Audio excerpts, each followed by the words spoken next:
I step back and wipe sweat from my brow. I smile and draw a slow, deep breath as I admire the smooth silver walls of the fruit of my labor. Sitting on my garage floor with tools, rolls of used wire, and dissected electrical goods scattered all around it, I decide it looks a little like a silver porta-potty, the type you might see in a construction yard. I chuckle at the comparison, for this machine is about as far from being a place to discard human waste as anything could be. This is the device that will change my life forever. This is the one invention that will stand out above all others like a blossoming rose in the middle of a lawn of parched grass. Years of hard work and countless thousands of dollars will come back to me in spades now that I am sure my machine will finally work. It has taken me so long to build this device that it seems like a lifetime ago that my wife left me. She had insisted I was wasting my life as well as all of our money on a dream that will never come to fruition. She will regret that now. Now is the time to test the machine. Time to prove that it works. I should be more confident than I feel, because I know I have thought of everything this time. It must work. Will work. I cannot afford more failure. My nerves are rising again. My hands are trembling and I can feel old fears returning. I close my eyes and take a deep, shuddering breath. I will not let trepidation and the irrational fear of failure hold me down. I square my shoulders, open the door, and step inside. Standing before the controls, I set the machine for 80 million BC and throw the switch. I can hear the electric motors start, and the machine starts to shudder slightly as it goes through the periodicals I have so carefully programmed into it. Seconds are passing. Long, dragging, intolerable seconds of nerves and suffocating apprehension. Now the machine is silent. Was that it? Did it work? I put my hand on the door latch. I am about to open it. About to find out once and for all if my machine works. But I freeze. A wave of smothering anxiety is causing me pause. What if I'm wrong about all this? What if my machine does not work? What if my wife was right? I curse myself for the thought, for allowing this moment to be tainted by fear and doubt.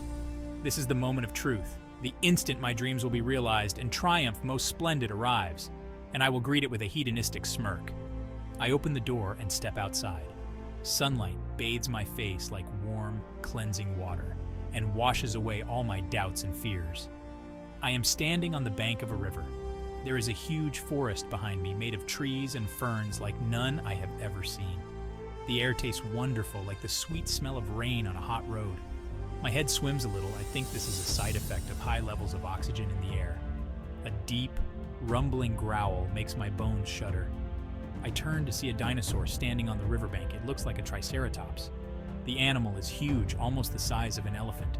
Sunlight glistens off the tips of its 3 horns as its small eyes lock onto mine. For a moment, I am unable to move, too stunned to breathe. The triceratops stomps at the hard dirt on the riverbank with one hoof, like a bull about to charge. I suddenly remember how to move. I run back into the machine, slam the door, and set the controls for present day. I run inside, sit down at the computer in my office to draft the ad that I will post in tomorrow morning's newspaper, the ad that will make me rich. I write, Traveling Jack's Time Adjustment Services. For hire, services of one real-life time traveler. Have you experienced bad luck lately?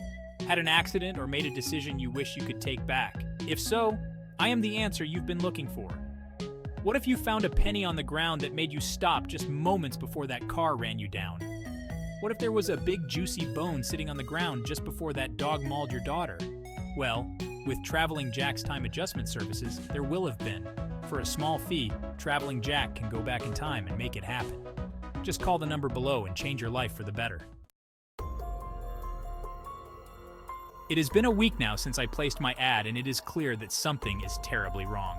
I have kept the ad running every day, and although it has certainly had an effect, it has not been the one I had hoped for. The phone has not stopped ringing all week, but I have not had one single call for a legitimate job that I am willing to do. Every time the phone rings, it is either a prank call, the media, someone wanting next week's lotto results, or a person asking me to do something I simply refuse to do. Tell me who wins the football next week. Traveling Jack. Make my boss miss the train yesterday so he can't sack me. Traveling Jack. Tell me to park my car next to that truck that exploded yesterday so I can collect the insurance money. Traveling Jack. A man has principles, and I will not allow my machine to be used for such selfish reasons.